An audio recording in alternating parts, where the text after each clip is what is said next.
Is church autonomy a myth? December 19th, 2024. One of the biggest blessings we have in the churches of Christ is our practice of church autonomy. At the same time, it has also long been one of our hardest challenges to solve.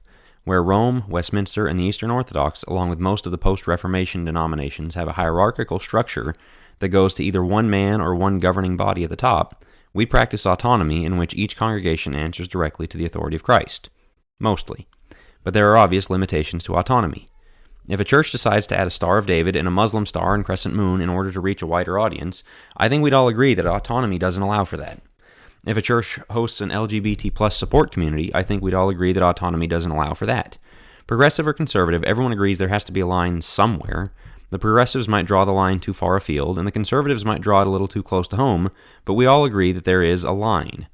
While the lampstand terminology of Revelation 2 and 3 is a needed reminder that this is ultimately under Jesus' authority and not ours, there are still practical implications we have to navigate. Do we attend an area-wide hosted by the church with a woman preacher or a band on stage? What about the church with a nativity scene in the foyer? What about the church with a kitchen in the building? Depending on who you are, that list spans a spectrum from absolutely not to not a problem. That's not even to mention the peer pressure that goes on regarding associations. Oh, you fellowship that guy who believes such and such? Well, if you're with him, then you're not with me, so make your choice. That doesn't sound like autonomy, does it? Still, we're left with the challenge to figure out what does sound like autonomy. Our structure is essentially nuclear family versus extended family. It's our house versus the cousin's house. I raise my kids a certain way, and my siblings raise theirs a certain way. There are a lot of similarities, but there are also some differences. That's okay. I don't have to force my style on them or judge them for the differences.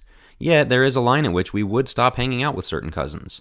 If their house is unsafe or a den of temptations, we're not going over there for dinner. All of this is a matter of degrees, but that's usually what's missing from the discussion. Essentially, autonomy means a church is allowed to make their own decisions so long as they actually are a church. Which, to be fair, makes perfect sense.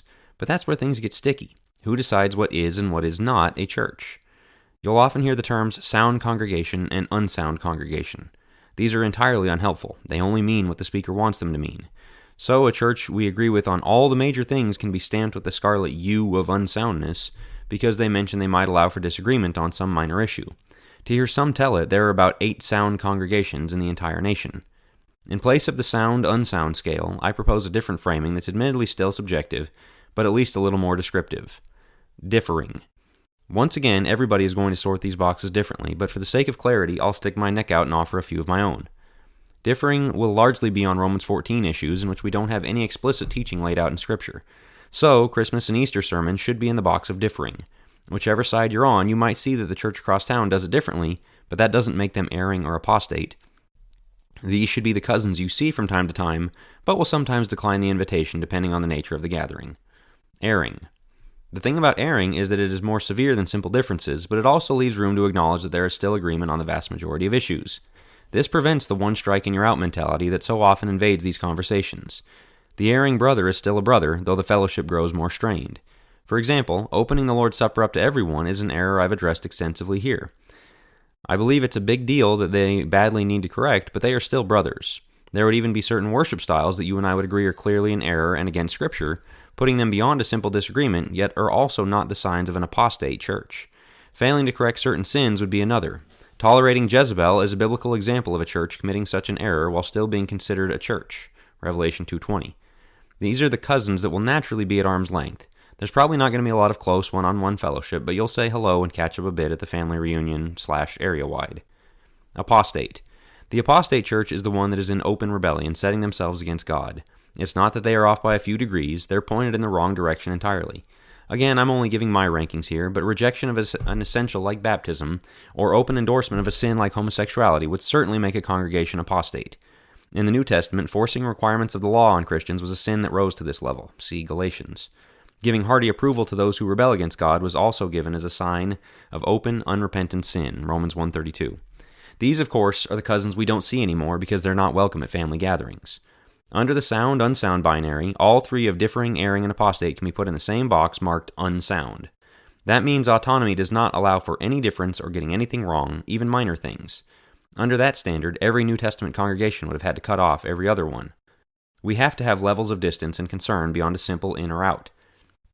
Within this, we can also mark trajectories and notice when someone goes from differing to erring, concerned that they'll continue on into apostate.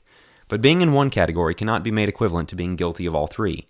There has to be levels of disagreement because if autonomy means that other congregations are free to decide for themselves until the minute they disagree with my congregation, then I don't believe in autonomy. Autonomy can't mean everything goes, but it has to mean something. Does. Namely, it has to mean having the ability to differ beyond what times you meet on Sunday and what color the carpet is. If we can't have that, then we had better write down a full creed and confession so we can know when a congregation has crossed the line into unsound.